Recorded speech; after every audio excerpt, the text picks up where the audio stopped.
Hey everybody, and welcome to the Daily Bible Podcast presented by Saint Church. My name's Caleb, and our hope is to help you study the Word of God every single day.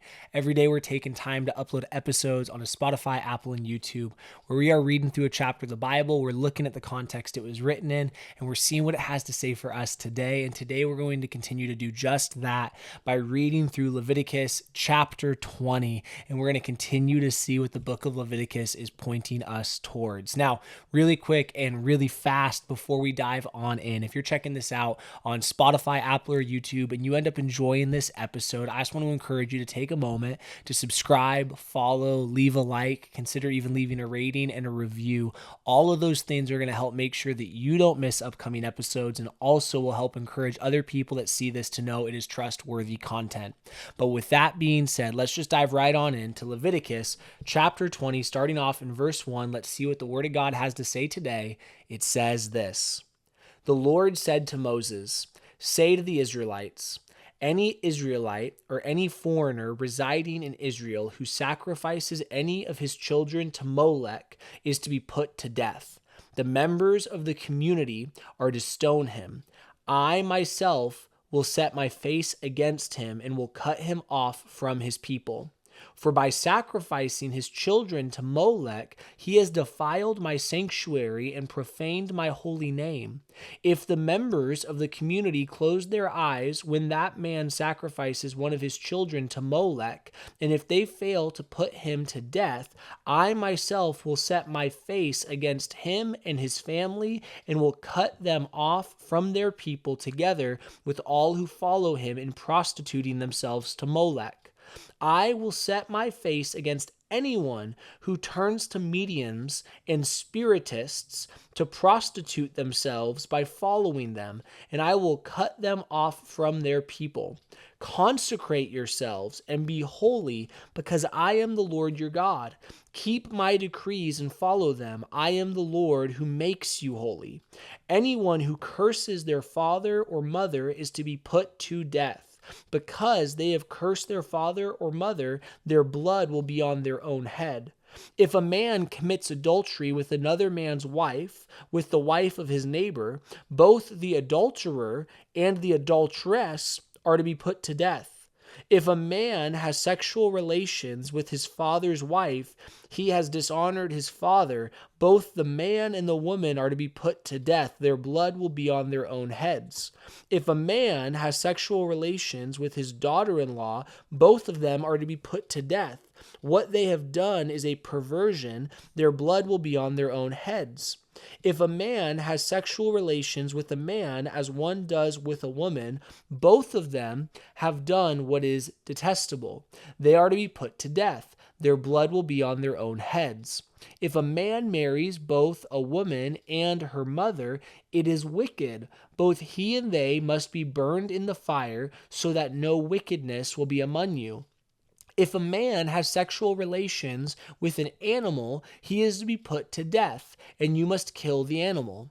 If a woman approaches an animal to have sexual relations with it, kill both the woman and the animal. They are to be put to death. Their blood will be on their own heads. If a man marries his sister and the daughter of either his father or his mother, and they have sexual relations, it is a disgrace. They are to be publicly removed from their people. He has dishonored his sister and will be held responsible. If a man has sexual relations with a woman during her monthly period, and he has exposed the source of her flow, and she has also uncovered it, both of them are to be cut off from their people. Do not have sexual relations with the sister of either your mother or your father, for that would dishonor a close relative. Both of you would be held responsible.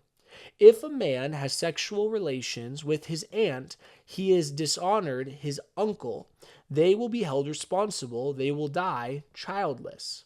If a man marries his brother's wife, it is an act of impurity. He has dishonored his brother. They will be childless. Keep all my decrees and laws and follow them, so that the land where I am bringing you to live may not vomit you out. You must not live according to the customs of the nations I am going to drive out before you. Because you did all these things, I abhorred them. But I said to you, you will possess their land. I will give it to you as an inheritance, a land flowing with milk and honey. I am the Lord your God, who has set you apart from the nations.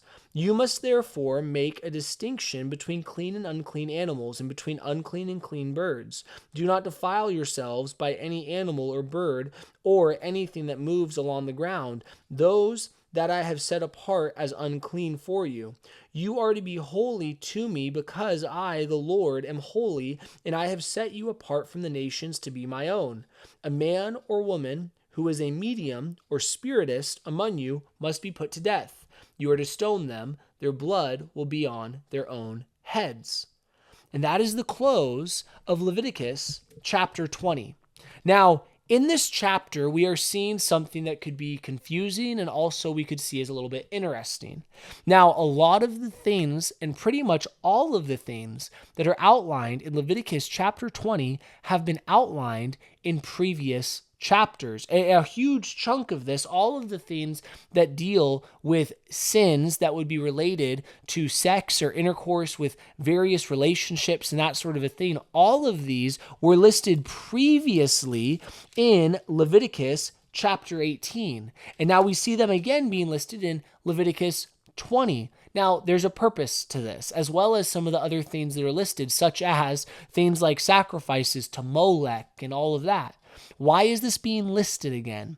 It is being listed because these things fit within multiple categories. Okay, so for example, when we look at all of these different things when it comes to different forms of sexual relationships that one could have that would be seen as sin, that in this case would be seen as reasons for people to be either cut off from community, seeing infertility being cursed upon them for them, or seeing death being required for them. Again, the language as we see in Leviticus 20, what we are seeing here is that now these are being listed as punishments for sin that would be present within the community for the Israelites within this time. When we look back to Leviticus chapter 18, when many of these things have been previously listed, that chapter was written with a different purpose. That chapter was written to outline the things, the sins that the people of the land and the Egyptians had done and allowed to be present that God had judged them for. So in this chapter, we are seeing similar things listed, but once again, we must realize it is a different box. In some ways, this is not necessarily the best analogy, but it is kind of suiting for it just because it helps us to try to imagine the different types of boxes. When one would be thinking of sports and you would be thinking of different types of sports, you could look and you could say, hey, in any sport, if one was to be overly physical, if they were to do something that is not a sportsman-like play to another athlete, that would be a foul.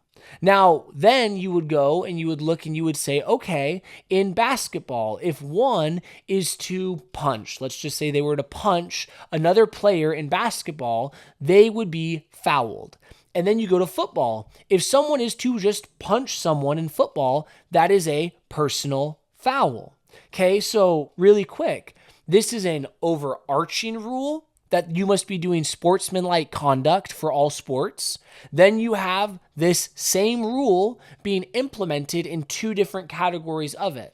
So once again, you're not saying, okay, we don't need to specify it for basketball and football. You're saying, okay, overarching rule, how do we now specify this in all the different areas we need to bring clarity? So Leviticus 18 deals with many of these things around different types of sexual relationships as points of judgment for all the nations. Yet in this point in Leviticus 20, God then is being very specific and saying, all right, so for you guys, here is the punishment of sin because you are holy and set apart, that he was showing judgment to other nations because of the general sin that was present. He now says there is a higher standard for you as the Israelites, as his set apart people in this time, so they must be aware, as well as again, when it comes to sacrifices to Molech, when it comes to affairs, when it comes to all these different things, we are seeing that God is bringing clarity.